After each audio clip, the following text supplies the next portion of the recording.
Welcome back to Whispered Scars, where every story is a quiet scar of love, betrayal, family, or life itself. And now, let me tell you today's story. I used to think big moments would announce themselves with violins. Turns out, sometimes they sound like a phone vibrating on a table you just said yes at. He proposed on a Thursday, the kind of evening the sky turns cotton candy pink, and strangers smile at each other without meaning to. We were at our spot, Rossi's, the little Italian place that pretends it's in Rome if you squint. He ordered my favorite without asking, because that's what love looks like in movies. And that night, I let myself believe I was in one. The ring was small and simple, a round stone that caught the light in a way that made me feel chosen. He knelt. The room slowed down. A couple in the corner clapped. And I said yes, with my whole mouth and half my common sense. I cried in the way that makes waiters bring extra napkins. He slipped the ring on my finger and whispered, "It's always been you." I believed him. For about 3 hours. After dinner, we took photos outside the restaurant, laughing too loud, my cheeks hurting from smiling. A woman passing by offered to take one of us together. He gave her his phone, and she snapped 10. We thanked her, hugged, and walked home, stitching the night to our future with small talk, guest lists, venues, the way our dog would wear a bow tie. It felt easy. It felt earned. At home, I kicked off my shoes and set the phone beside the flowers he'd left on the table. He went to call his mom before it gets too late. I poured 2 glasses of cheap champagne we kept for emergencies, which suddenly felt like the wrong word. His phone buzzed. Once, twice, 3 times. I didn't mean to look, but the screen lit up from across the table, and the name was right there, in white letters that made my stomach go quiet. Sophie. Sophie, how did it go? Sophie, is she happy? Sophie, I'm proud of you. Call me when she sleeps. My mouth went dry. I stared at the bubbles rising in the glass, like tiny alarms. The logical part of my brain tried to walk me back from the ledge. Co-workers text at odd times. Maybe she's a friend helping plan. Maybe she's... The phone vibrated again. Sophie. I'm wearing the necklace you love. Wish it was you here, not her. The room changed shape. The flowers looked staged. The ring felt heavier than a promise should. I picked up the phone. The lock screen didn't fight me. His Face ID had already unlocked when he glanced at it outside. I didn't go looking for proof. Proof ran straight toward me. At the top of the thread, a photo, her mirror selfie. The necklace I'd seen once on our credit card statement as Galleria Jewelers. $348. Filed in my head as an early birthday gift he changed his mind about. Her caption under the photo. Counting down to Saturday. Same room, there were months of messages. Nicknames I didn't recognize. Inside jokes I wasn't inside. Plans, apologies. A sentence that winded me. I hate that she doesn't know, but I love that you chose me tonight in your way. In your way. He had just chosen me with a ring and chosen her with a message. I put the phone down gently, like it could explode. He came back into the kitchen with that post-proposal glow, pocketing his own happiness, like a coin he could spend again later. Mom cried, he said, grinning. She said you're already family. Who's Sophie? I asked. The smile didn't fall off his face, so much as go missing. He blinked. What? Your phone, I said, keeping my voice flat. She says congrats. She wishes it was you there, not me. Silence. Our apartment hummed the way old buildings do when they're trying not to be involved. He reached for the phone, saw the screen, and closed his eyes like light hurt. It's complicated, he started. It's cheating, I said. He opened his mouth, closed it, and then all the words spilled at once. It was a mistake. It shouldn't have happened. It's been on and off. I ended it. Tonight was about us. I wanted to fix. Tonight was about covering a lie with a bigger promise, I said. My hands shook. I set the champagne down before the flutes broke. How long? His eyes found the floor. A few months. Before the ring? I asked. Yes, he said, small. But I wanted to be done with it. Proposing was damage. Control, I said. He shook his head too fast. No, it was the truth. You're the truth. I needed to anchor us. I needed to choose. You chose both, I said. You chose me in public, and her in private. He stepped closer. I stepped back. He stopped like he'd reached a cliff. Can we talk? He said softer. Not like this. Can we sit, please? We sat at the table we built with an Allen wrench, and a fight about whether instructions were suggestions or maps. I remember thinking how a relationship can live or die by tiny definitions like that. He told me a story I recognized. The one people tell when they're caught, when the facts don't fit the person they want to be. It started with we were struggling. Passed through I was lonely. Detoured at she listened. And landed hard on it. Didn't mean what you think. What does it mean? I asked. It meant I was weak, he said, tearing at the label on the champagne bottle. It meant I was scared. It meant I thought I could keep everything from breaking if I just managed it. Managed me, I said. Managed the optics. I love you, he said, and I believed him in the way you believe a forecast you don't like. You pack an umbrella, but you still look up at the sky and hope. I went to the sink and ran cold water over my wrists. My ring caught the light and flashed in a way that felt sarcastic. He stood behind me, a respectful distance, like a stranger in a polite line. I asked to see the rest. He unlocked the phone and slid it across the counter like a confession. I scrolled. Dates, times. A hotel receipt I had asked about last month. He had called it a team-building retreat, a photo of a concert I'd begged to go to but skipped because of a deadline. The angle wasn't from the nosebleeds we could afford. Another notification from her came in while I was holding the phone. Sophie. If she said yes, does that change Saturday? I stared at those words like you stare at a fire, knowing if you touch it, you'll get burned, and touching it anyway. I typed. She said yes. Saturday is cancelled. He won't be there. I hit send. My hands went still. He exhaled like air was finally allowed back in. Thank you, he said, like I'd saved him. The sentence landed wrong. This isn't me cleaning up your mess, I said. This is me telling the truth out loud so I can hear it too. The reply came fast. Sophie. Then I'll tell her myself. She deserves the whole picture. Let her, I said, passing him the phone. I'm tired of being the only witness in a courtroom that keeps moving the verdict. He started to cry then. Real messy tears I'd once wiped without question. There's a particular ache in watching someone you love hurt and knowing the medicine is boundaries. Please don't leave, he said. I can end it. I will. I'll call her now. I'll block her. I'll do anything. You already did anything, I said, softer than I felt. You did it for months. We didn't sleep. We talked until dawn, took the color out of everything. At 6, he lay on the couch, ringed by silence.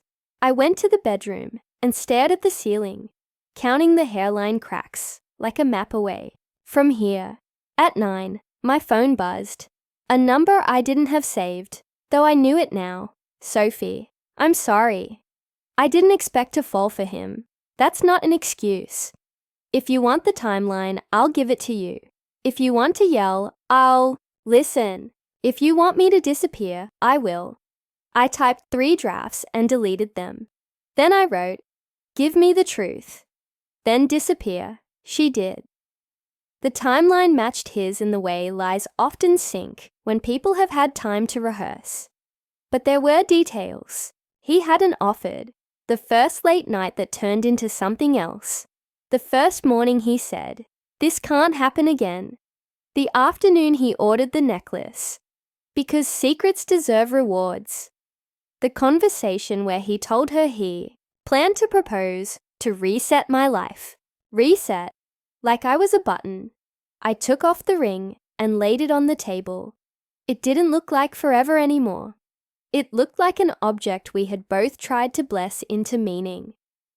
At noon, I called my sister, who speaks in sentences that fit on sticky notes. She didn't gasp or curse. She said, "Do you want to be engaged to someone who needed 2 homes for his heart?" I said no. She said, "Then your answer is still a no. You just said it to the wrong question last night." I packed a bag slowly. Not like a getaway, more like leaving a hotel on time. He watched from the hallway, hands in his hoodie, mouth a straight line. "I'll give you space," he said.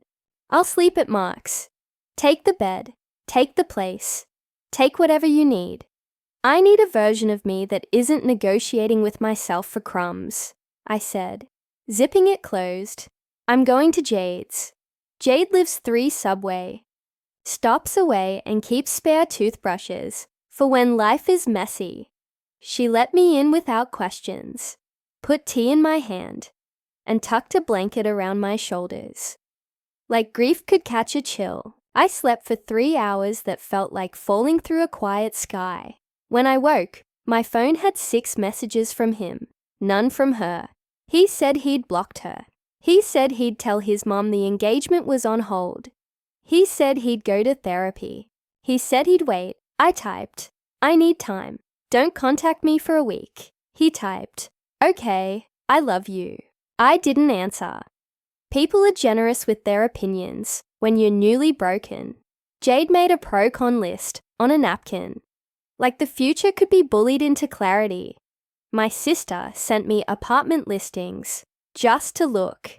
My mother asked if there was any chance this was a miscommunication. And when I said no, she said, "Then we're already proud of you." The week stretched. My body did what bodies do in shock. Forgot to eat, remembered at midnight, cried in grocery store, aisles at songs I didn't even like. I went to work and smiled at customers, like nothing in the world had shifted. I bought a plant I couldn't kill and put it on Jade's fire escape because I needed to watch something lean toward light. On day 6, my phone lit with a number I didn't recognize. I let it go to voicemail. Later, I listened in the bathroom. With the tap running, it was his mother. Her voice was calm and warm. She said, "I don't know what happened, and I don't need you to tell me. I just need you to know that love and honesty are either roommates or strangers. If they're strangers now, I will still love you on the other side." I cried for 5 minutes straight. Then I made a decision that didn't feel brave so much as necessary. I asked him to meet me at a cafe in the afternoon, the one with mismatched chairs and a chalkboard menu that never changes. He arrived looking smaller. We ordered tea like it could fix us. I didn't touch mine. This is the part of the story where we usually find a way to say "we" again. I said, "I can't find it." He nodded, lips pressed. "I understand." "I don't think you do," I said, gentler. "You're sorry for hurting me. I believe that. But I need you to be sorry for how you learned to care. How you equated love with crisis management. I can't be the reward for your regret." He swallowed hard. "Can we try counseling?" he asked. "I'll do the work. I'll give you access to everything." I don't want access," I said. "I want peace. I can't spend the next 30 years being your probation officer." He looked at the table, then at me. "I don't want to lose you." "Then I'm sorry," I said, and meant it. "You already did." I slid the ring across the table. He didn't touch it. It sat between us, like a tiny planet we couldn't live on. When I stood to leave, he said my name, the way you say it, when you want time to pause. I paused anyway. He said, "You were always the home. I was the one who kept opening the windows."